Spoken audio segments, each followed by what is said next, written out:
रामपुर गांव में शारदा नाम की एक बुजुर्ग महिला रहती थी। शारदा का बेटा का नाम रमेश था। शारदा सोने की बहुत शौकीन थी। रमेश की पढ़ाई लिखाई होने के बाद वो घर पर ही रहता था, पर वो घर के बगल वाले सोने के दुकान में रोज जाया करता था। इस बारे में एक दिन शारदा ने अपने बेटे से पूछा। बेटा रमेश, मैं रोज देख रही हूँ तुम उस सोने के दुकान में जाते हो। क्या वहाँ किसी को तुम जानते हो? नहीं माँ, पर मुझे तुमसे एक बात करनी थी। मैं एक लड़की से प्यार करता हूँ, मैं उसके बिना नहीं रह सकता। इसीलिए तुम सोने के दुकान में रोज जा रहे हो? अब मैं समझी। बताओ वो कौन है, मैं जाके बात करूँगी। ठीक है माँ, मैं उससे पूछकर फिर तुम्हें बताता हूँ। ऐसा कहकर रमेश बहुत खुश होकर वहाँ से चला गया। शारदा भी बहुत खुश हुई। मेरा बेटा मेरे पे ही गया है। उसे सोने के दुकान की मालिक की बेटी से ही प्यार हुआ। मेरा सपना सच होगा। बहू आएगी तो ढेर सारा सोना ले आएगी। मैं बहुत खुश हूँ। पर सोने के दुकान की मालिक क्या मेरे बेटे से शादी कराएगा? इस शादी के लिए मुझे कोई अड़ंगे नहीं लगाना है। मैं ही जाके कहूँगी कि लड़की को मैं घर की बहू बनाना चाहती हूँ। शारदा जब मनी मन इस तरह से बात कर ही रही थी, तभी रमेश वहाँ आके माँ से कहने लगता है। माँ, अभी मैं जा रहा हूँ। शाम को मैं लड़की से पूछ के फिर तुम्हें सारी बात बताऊंगा। अरे बेटा, मैंने एक बात सोची है। पता नहीं उसके पिताजी तुम्हारी शादी के लिए हाँ या ना कहे। मुझे शक है। एक काम करो, तुम शादी करके लड़की को सीधा घर ले आओ। ठीक है माँ। फिर माँ ने जैसे कहा, रमेश अपनी प्रेमिका से शादी करके सीधा उसे घर ले आया। शारदा पहले बहुत उत्साहित थी, पर उसे सदमा लग गया। माँ, ये अनामिका है, ये तुम्हारी बहू। अरे बेटा, तुमने इस लड़की के बारे में कहा था? हाँ माँ, ये वही है। बगल का सोने का दुकान है ना, वहाँ पे ये काम करती है। हर महीने 10,000 रुपए कमाती है।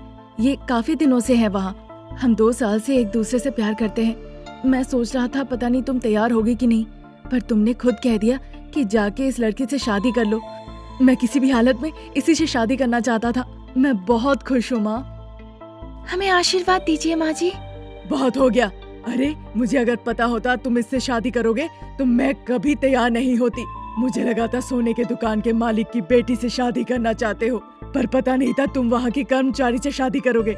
मैं इस लड़की को नहीं मानूंगी। ये मंगलसूत्र तोड़ दो। माँ, तुम्हें पता है तुम कह भी क्या रही हो? मैं इस लड़की से प्यार करता हूँ, इसी के साथ जिंदगी गुजारूंगा, चाहे मरूं या मैं जीऊं। ऐसा कहकर रमेश अनामिका को अपने कमरे में ले जाता है। शारदा के सपने चूर चूर हो जाते हैं। वो बहुत दुखी हो जाती है। उसके सपने चकनाचूर हो जाने की वजह से शारदा बहुत रोती रही। अगले दिन से शारदा अपनी बहू को इतना परेशान करने लगी ताकि वो घर छोड़ के हमेशा के लिए चली जाए। तभी एक दिन शारदा अनामिका से कहने लगती है। अरे लड़की, अगर तुम मेरे साथ यहाँ रहना चाहती हो तो तुम्हें अच्छे से बर्ताव करना पड़ेगा, नहीं तो कुछ काम नहीं होने वाला। तुम्हें सुबह से शाम तक घर का काम काज करना होगा। सुबह उठ के घर साफ करना होगा, बर्तन धोने होंगे, कपड़े धोने होंगे, कुएं से जाके पानी ले आना होगा और पौधों में डालना भी होगा। सासू माँ, मुझे ड्यूटी पे भी तो जाना होगा। वो सोने की दुकान में मैं काम करती हूँ ना। हाँ, मैं तो वो बात भूल ही गई थी। ठीक है, तुम जाओ। हाँ, पर घर का सारा काम काज करना भूलना नहीं। शारदा अनामिका से सारा दिन एक न एक काम कराते रहती थी।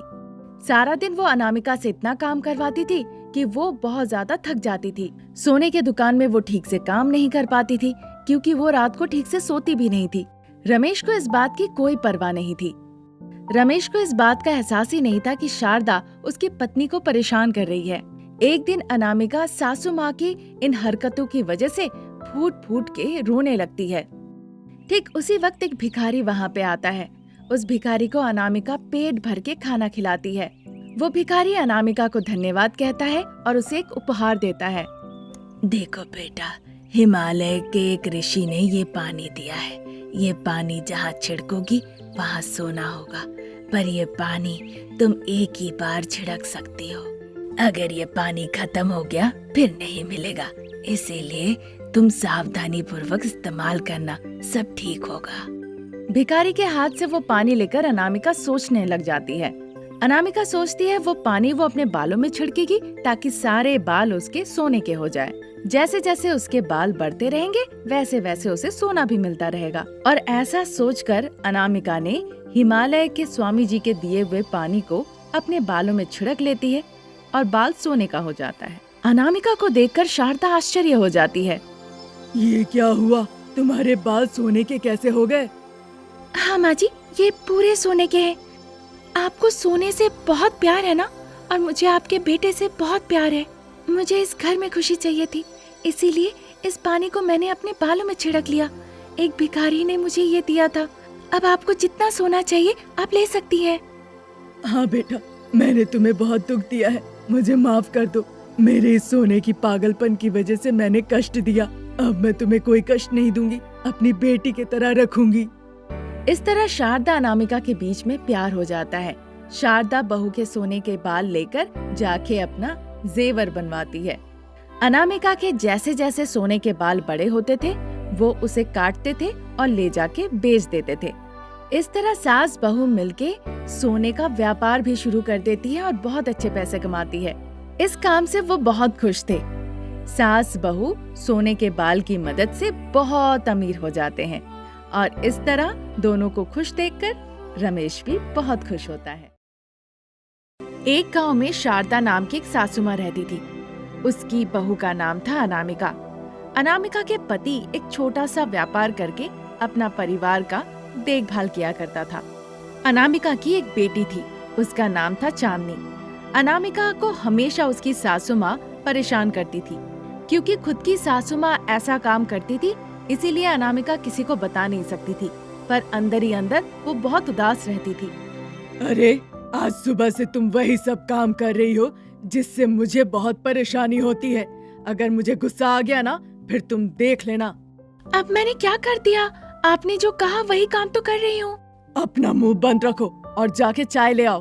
तुम अपने बच्चे का ही ख्याल रखोगी तो मेरा ख्याल कौन रखेगा?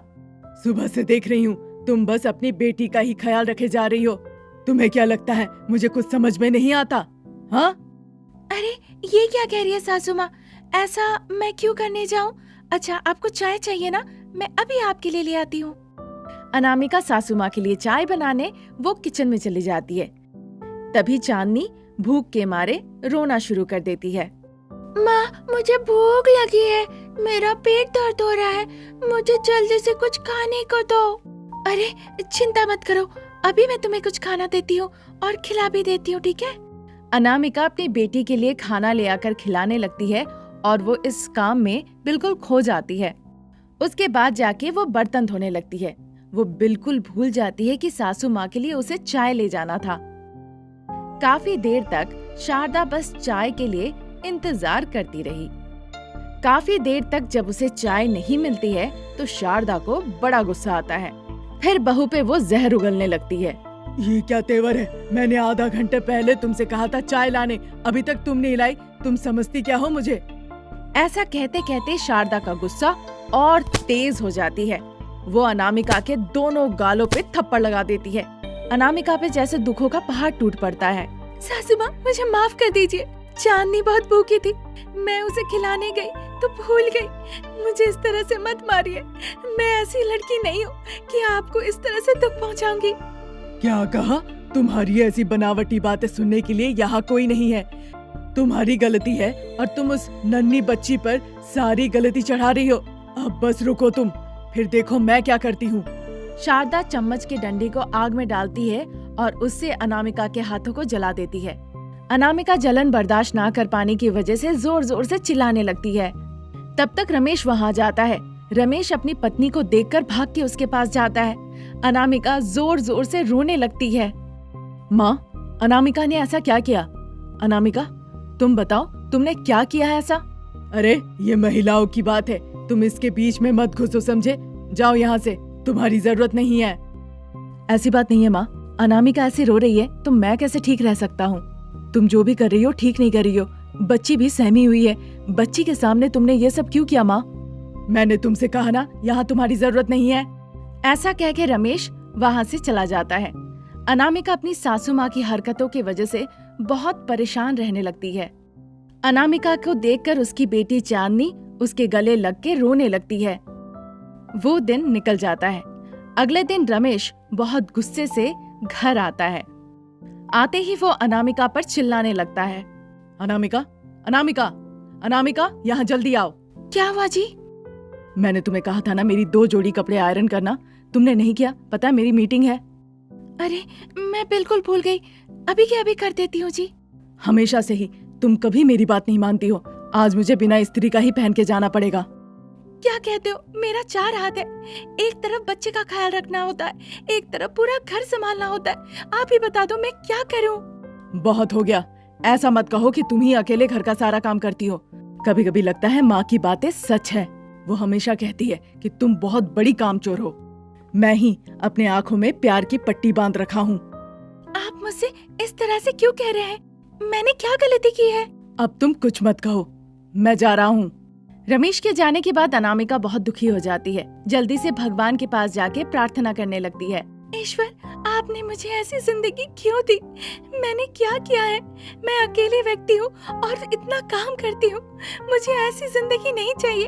आप मेरी जिंदगी बस ले ही लीजिए।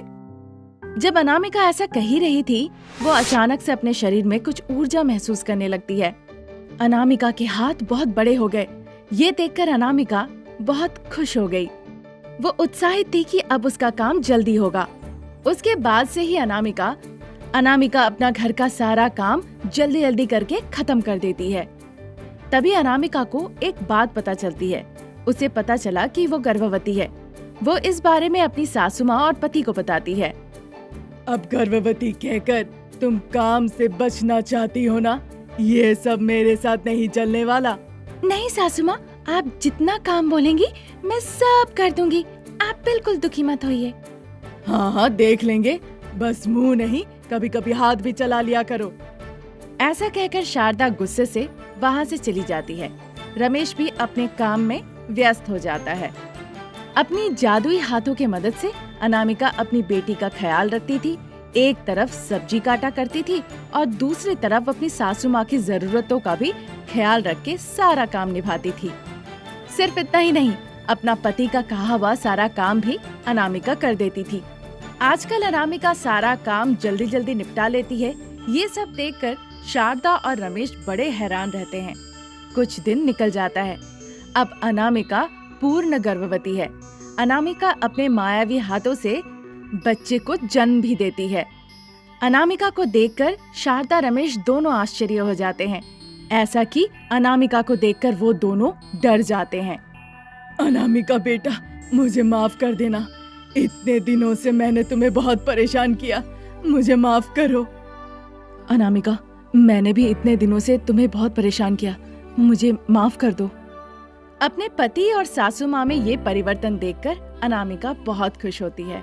अनामिका अपने मायावी हाथों के बारे में कभी किसी को कुछ नहीं कहा और ऐसे खुशी खुशी जीवन बिताने